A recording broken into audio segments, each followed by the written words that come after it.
जय श्रीमन नारायण। राधे राधे मित्रों।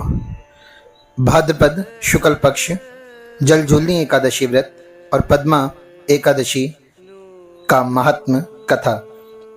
युधिष्ठिर ने पूछा, केशव, भाद्रपद मास के शुक्ल पक्ष में जो एकादशी होती है उसका क्या नाम है, कौन देवता है और कैसी विधि है, यह बताइए। भगवान श्री कृष्ण बोले, राजन, इस विषय में मैं तुम्हें आश्चर्यजनक कथा सुनाता हूँ जिसे ब्रह्मा जी ने महात्मा नारद से कहा था। नारद जी ने पूछा, चतुर्मुख, आपको नमस्कार है। मैं भगवान विष्णु की आराधना के लिए आपके मुख से यह सुनना चाहता हूँ कि भाद्रपद मास के शुक्ल पक्ष में कौन सी एकादशी होती है। ब्रह्मा जी ने कहा, मुनिश्रेष्ठ, तुमने बहुत उत्तम बात पूछी है। क्यों ना हो वैष्णव जो ठहरे। भादो के शुक्ल पक्ष की एकादशी पद्मा के नाम से विख्यात है। उस दिन भगवान ऋषिकेश की पूजा होती है। यह उत्तम व्रत अवश्य करने योग्य है। सूर्यवंश में मानदाता नाम के एक चक्रवर्ती सत्य प्रतिज्ञ और प्रतापी राजऋषि हो गए। वे प्रजा का अपने औरस पुत्रों की भांति धर्म पूर्वक पालन किया करते थे। उनके राज्य में अकाल नहीं पड़ता था, मानसिक चिंताएं नहीं सताती थी और व्याधियों का प्रकोप भी नहीं होता था। उनकी प्रजा निर्भय तथा धन धान्य से समृद्ध थी। महाराज के कोष में केवल न्यायोपार्जित धन का ही संग्रह था। उनके राज्य में समस्त वर्णों और आश्रमों के लोग अपने अपने धर्म में लगे रहते थे। मानदाता के राज्य की भूमि कामधेनु के समान फल देने वाली थी। उनके राज्य करते समय प्रजा को बहुत सुख प्राप्त होता था। एक समय किसी कर्म का फल भोग प्राप्त होने पर राजा के राज्य में 3 वर्षों तक वर्षा नहीं हुई। इससे इनकी प्रजा भूख से पीड़ित हो नष्ट होने लगी। तब संपूर्ण प्रजा ने महाराज के पास आकर इस प्रकार कहा। प्रजा बोली, नृपश्रेष्ठ, आपको प्रजा की बात सुननी चाहिए। पुराणों में मनीषी पुरुषों ने जल को नारा कहा गया। वह नारा ही भगवान का अयन निवास स्थान है, इसलिए वे नारायण कहलाते हैं। नारायण स्वरूप भगवान विष्णु सर्वत्र व्यापक रूप में विराजमान हैं। वे ही मेघ स्वरूप होकर वर्षा करते हैं। वर्षा से अन्न पैदा होता है और अन्न से प्रजा जीवन धारण करती है। नृपश्रेष्ठ, इस समय अन्न के बिना प्रजा का नाश हो रहा है, अतः ऐसा कोई उपाय कीजिए जिससे हमारे योगक्षेम का निर्वाह हो। राजा ने कहा, आप लोगों का कथन सत्य है, क्योंकि अन्न को ब्रह्म कहा गया है।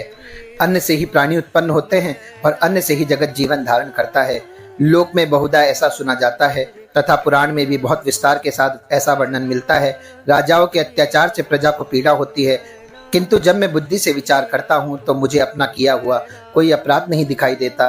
फिर भी मैं प्रजा का हित करने के लिए पूर्ण प्रयत्न करूंगा। ऐसा निश्चय करके राजा मानदाता इन गिने व्यक्तियों के साथ ले विधाता को प्रणाम करके सघन वन की ओर चल दिए। वहां जाकर मुख्य मुख्य मुनियों और तपस्वियों के आश्रम पे घूमते फिरे। एक दिन उन्हें ब्रह्मपुत्र अंगिरा ऋषि का दर्शन हुआ। उन पर दृष्टि पड़ते ही राजा हर्ष से भरकर अपने वाहन से उतर पड़े और इंद्रियों को वश में रखते हुए दोनों हाथों को जोड़कर उन्होंने मुनि के चरणों में प्रणाम किया। मुनि ने भी स्वस्ति कहकर राजा का अभिनंदन किया और उनके राज्य के 7 अंगों की कुशल पूछी। राजा ने अपनी कुशल बताकर मुनि के स्वास्थ्य का समाचार पूछा। मुनि ने राजा को आसन और अर्घ्य दिया। उन्हें ग्रहण करके जब वे मुनि के समीप बैठे तो उन्होंने इसके आगमन का कारण पूछा।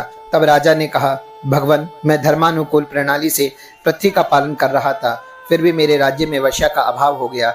इसका क्या कारण है, इस बात को मैं नहीं जानता। ऋषि बोले, राजन, यह सब युगों में उत्तम सतयुग है। इसमें सब लोग परमात्मा के चिंतन में लगे रहते हैं तथा इस समय धर्म अपने चारों चरणों से युक्त होता है। इस युग में केवल ब्राह्मण ही तपस्वी होते हैं, दूसरे लोग नहीं।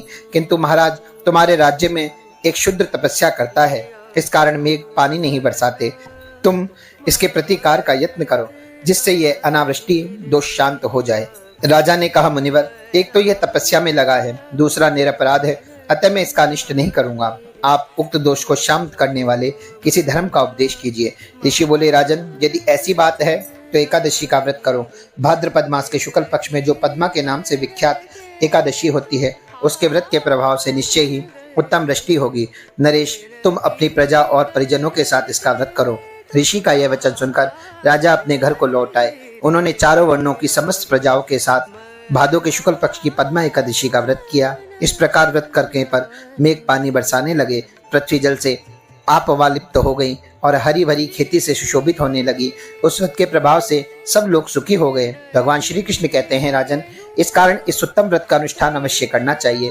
पद्मा एकादशी के दिन जल से भरे हुए घड़े को वस्त्र से ढककर दही और चावल के साथ ब्राह्मण को दान देना चाहिए। साथ ही छाता और जूता भी देना चाहिए और कहना चाहिए, बुद्ध श्रवण नाम धारण करने वाले भगवान गोविंद, आपको नमस्कार है, नमस्कार है। मेरी पाप राशि का नाश करके आप मुझे सब प्रकार से सुख प्रदान करें। आप पुण्यात्म जनों को भोग और मोक्ष प्रदान करने वाले तथा सुखदायक हैं। राजन, इसके पढ़ने और सुनने से मनुष्य सब पापों से मुक्त हो जाता है। जय श्रीमन नारायण। राधे राधे मित्रों।